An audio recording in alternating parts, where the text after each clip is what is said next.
Hello friends, आप लोग कैसे हैं। उम्मीद करते हैं आप लोग ठीक होंगे, आप लोग हेल्दी होंगे। फ्रेंड्स, एक क्वेश्चन किया गया है जर्मिनेशन के बारे में कि इपीजियल जर्मिनेशन और हाइपोजियल जर्मिनेशन इन दोनों में क्या डिफरेंस होता है। तो इपी मीन्स होता है एबव और हाइपो मीन्स होता है बिलो।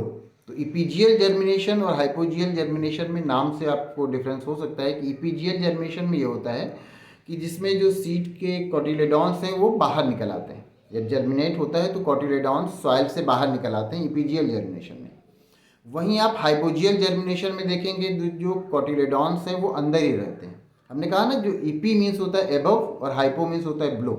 तो इपीजियल जर्मिनेशन में कॉटिलेडॉन्स सॉइल के बाहर निकल आते हैं ऊपर जब जर्मिनेशन होता है, और उसमें से सीड में से सबसे पहले जब रेडिकल्स निकलते हैं जो कि सॉइल के अंदर जाते हैं, जिनसे कि रूट बनता है। अब वो चाहे इपीजियल हो चाहे हाइपोजियल हो, दोनों में पहले रेडिकल निकलेंगे जिनसे रूट बनेगा।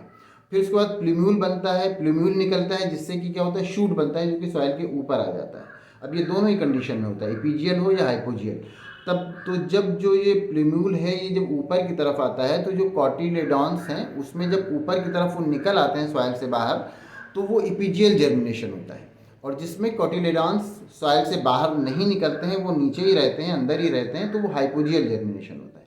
तो हाइपोजियल जर्मिनेशन और इपोजियल जर्मिनेशन दोनों में डिफरेंस यही होता है कि हाइपोजियल जर्मिनेशन में जो कॉटिलेडॉन्स हैं वो अंदर रह जाते हैं, जबकि इपीजियल जर्मिनेशन में जो कॉटिलेडॉन्स हैं वो प्लूम्यूल जब ग्रो होता है तो उसके साथ बाहर निकल आते हैं। अब चाहे हाइपोजियल हो या इपीजियल हो, रेडिकल्स दोनों में ही पहले निकलना शुरू होते हैं। मतलब ये कि पहले रूट बनना शुरू होता है। जब रूट बनना शुरू होता है तो धीरे धीरे फिर वो रूट फंक्शन करने लगता है, और उससे फिर क्या होता है कि उनको फूड और जो मिनरल्स और वाटर का एब्जॉर्प्शन वहाँ से स्टार्ट हो जाता है। फिर जो प्लूम्यूल है वो बाहर की तरफ निकलता है और उससे शूट डेवलप हो जाता है, उसमें लीव्स निकलने लगती हैं, और फिर उसके बाद उनका फोटोसिंथेसिस स्टार्ट हो जाता है।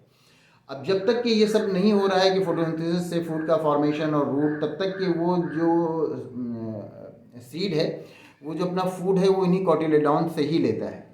तो जो आपका क्वेश्चन है कि इपीजियल और हाइपोजियल जर्मिनेशन क्या होता है, तो उम्मीद करते हैं आपको आपके क्वेश्चन का आंसर मिल गया होगा।